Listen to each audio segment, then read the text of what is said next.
it may not matter, but back in the last bear markets were crashing. I had a hard time moving my crypto around to exchanges to swap into stablecoins. Some of my assets are in hot wallets like Trust Wallet and Phantom in preparation for taking profits. Is it best to place, e.g., Bitcoin in a centralized exchange like Robinhood to swap out to USDC? Or should we just do that in a hot wallet? Would I get a better slippage either way? I find that the market sell price on the SEX are much lower than DeFi, i.e. if the decision is to sell. If choosing not to sell, would you wait for CEP to accept Bitcoin for yield directly without tax implications? A lot to unpack there. I'll tackle the last question first. CEP, I don't know if that's ever going to be available for the average retail investor. It might just be for people with large Bitcoin bags, like 5,000 Bitcoin or more. I'm not sure how that's going to pan out. So don't bank on CEP being able to go tax-free. And because CEP will be a treasury, that could also be hairy in a bear market too. So cash might be a safer option, especially if CEP is trading at a NAV premium like we discussed at the morning. And remember, see the way everything dovetails in together. You can't make this up. But Coinbase fees are literally daylight robbery from Tom here.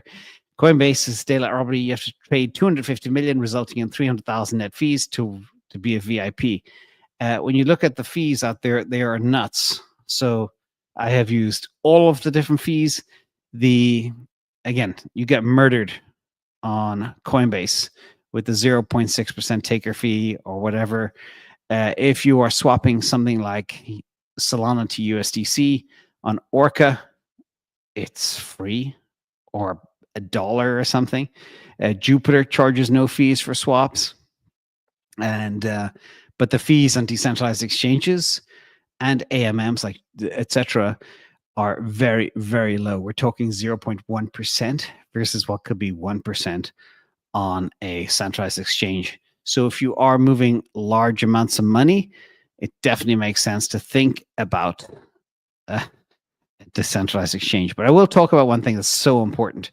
First of all, hot wallets and DEXs, they're fast, cheap, decentralized, no centralized exchange risk, no turning you off, no going out of business, no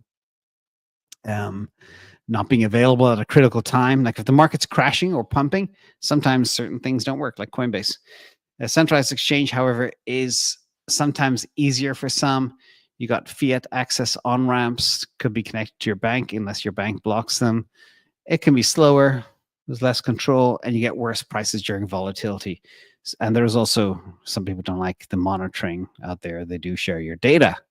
Other reason to ding it. But if you are doing hot wallets, and this applies to everybody, I do want to stress one thing here, going a little bit away from the question. Always, always, always have a dedicated machine for your hot wallet. Do not let anybody near that machine. No kids, no partners, no spouses, no friends, no roommates. Nobody touches that machine. Okay, that is only for managing your hot wallet and access to DEXs. That's it. Dedicated device. Install only essential apps. Use a solid OS like Mac OS. I don't trust Windows and a lot of crap. And create a dedicated email for your crypto hot wallet like Proton Mail. Okay, and never, ever, ever, ever, ever share your seed phrase. Never. Whoever calls you, whoever asks you for it, even if it sounds like your mom, don't give it to her. Don't give it to anybody, okay? And never store them digitally. Store them physically, far away from where you are. All right. Hope that helped.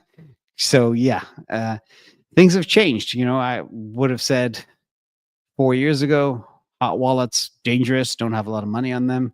But if you spread it around and you manage your risk, it's just as safe as probably a centralized exchange.